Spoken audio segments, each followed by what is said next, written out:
Hey everyone, I'm really sorry, but we can't get episode 1 out this week. But I thought I'd take the chance to do a lore episode so we can introduce the world that we're playing in. The world is called Ilium, and this world is inhabited by humanoid animals. It's kind of Feywildish, but mainly because there are Fey animals in this world. But in any case, that is the baseline of the inhabitants of this world. Now, these animals still can think, they can talk, they create, they can relate, but at the same time, they're still animals. So if you're a meat eater, you'd eat other animals. If you are a herbivore, you eat grass and plants. But if you think about it, this is kind of like normal life, In the wild, animals eat other animals, and that's just how it goes. But in that, there's still structure, there's still cooks, there's still restaurants, there's inns, there's houses, there's weapons, there's armor, there's castles, there's kingdoms.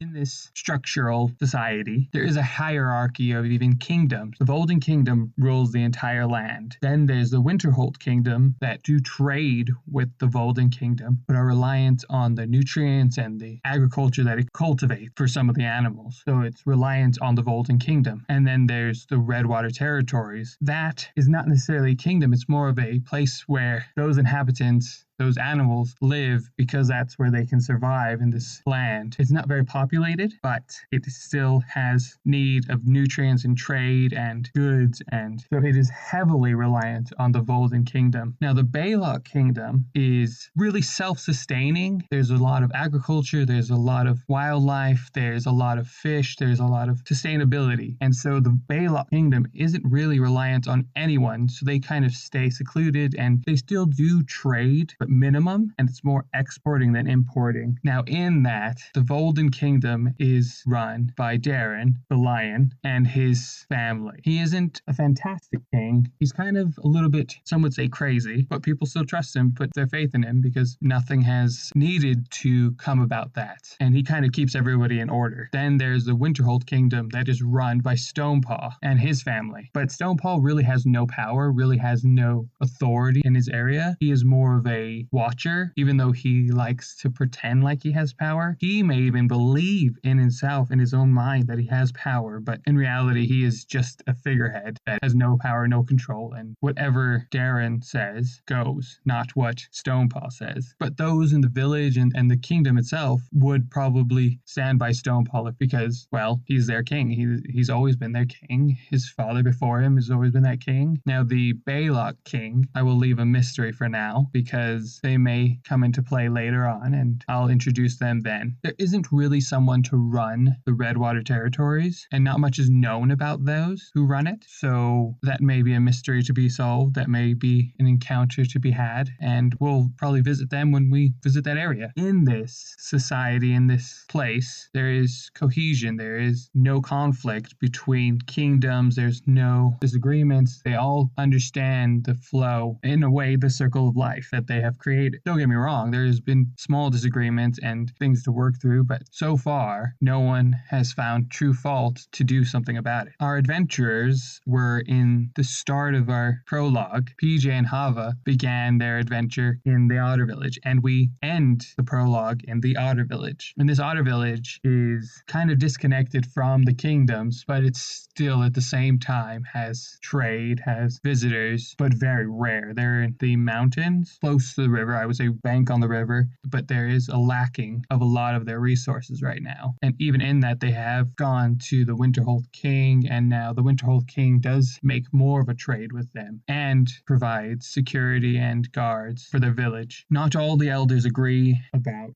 the agreement, but until they can figure out what is going on with the village, that is the compromise that has come of it. And in that, they are able to sustain more life and continue their community thriving, but they will have to pay taxes, they will have to pay more dividends and all of that towards Winterhold when the time comes. But other than that, the Outer Village is a simple village. Even Hava has her own little doghouse outside that she can stay in, sleep in, and then visit others, have dinners and whatnot. And then there's, everyone else they kind of know each other quite well in the village. So your neighbor knows all your business. Sometimes it's a good thing, sometimes it's not. But in all, people. They're a village that comes together and stands for each other. So if one needed anything, they all step up, and it's a quaint, kind place. So that's a quick kind of recap as well as an overview of Ilium and a little glimpse of the Outer Village. Hope you enjoyed that, and there will be more to come as our adventures go to different places. Also, a quick announcement. We have a Patreon. It is active. There are 3 tiers to choose from. The first tier has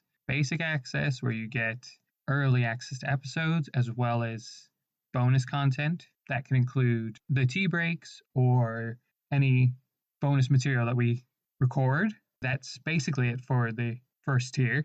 Second tier is full access. You get bonus material, you get early access, you get an uncut edition of the episode, as well as the opportunity to submit a name for a weapon, for an NPC, or a town. And the third tier, you get all of those things, as well as a shout out at the end of each episode.